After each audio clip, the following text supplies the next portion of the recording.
Alrighty, so here I have half of the Earth. I know it's an apple, but it works, I promise. I have cut the Earth in half along the equator.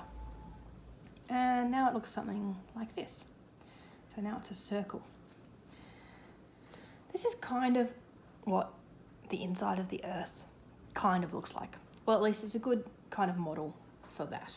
I've drawn a picture of the different layers that are inside here, which is what goes on inside the Earth. So here we go. We'll have a look at this apple again in a minute. But we can break up the inside of the Earth. So when you have a cut taken out of something like this, we call it a cross section. So let's give this a title. This is a cross section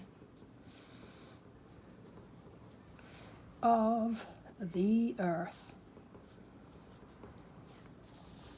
And if we look inside the Earth, we find that there's a bunch of different zones. So we live out here on the crust.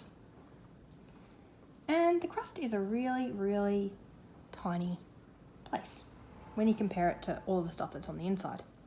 In fact, it's a lot like the skin of an apple. So that skin is really, really thin. And the skin of the apple is actually thicker than how big the crust is on Earth. So the crust is really, really, really, really thin. And the crust is everything that we know. So this is all rock. So this is all everything we know on Earth, basically. All of the mountains and valleys and bottom of the ocean, that's all the crust. We have never, ever, ever dug down past this. We've never got into this next section before. And that's mainly because it's made of molten rock. So in here, we have molten rock. It is hot. So the fancy word for molten rock, you may know, is magma. And the name of this region in the Earth is called the mantle. Oh, that's an N. Mantle. Kind of handy, they're all M words. Mantle, molten rock, magma. It's really, really, really hot rock.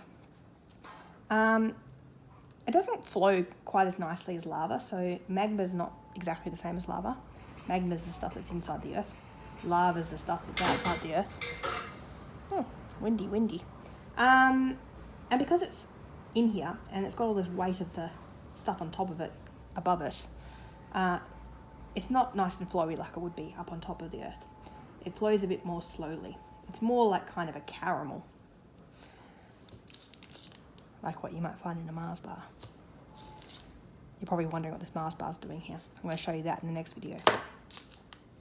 So here we have, yes, our molten rock.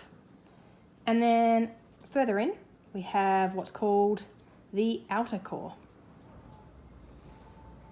So on my apple, I could draw that as this area here. So in here is the outer core. And here, right here, is the inner core. So outer core. Oh no, I've killed my pen doing that. Inner core. And we basically break it into those two sections because they're slightly different to each other. They're both mainly made of metal. So they're made of iron and nickel and small amounts of other stuff, but it's mostly iron and nickel. Remember, these parts were rock. This is more metal. The difference between them is that even though as we get towards the center of the Earth, the temperature gets really, really, really hot. So the further you go in, the hotter it gets. And what happens to metal when you heat it up? It melts. So this outer core is molten. It's like a liquid metal. Trouble is, the further you go in, even though it's getting hotter and hotter and hotter, it's also getting heavier and heavier and heavier. You've got all of this earth on top of you squashing you. And when you squash a liquid really, really, really hard, it actually turns back into a solid. So even though it's really hot, it's also a solid. How are we up to? 4 minutes 30. All right. I am going to stop this video and we'll continue this conversation with the next one.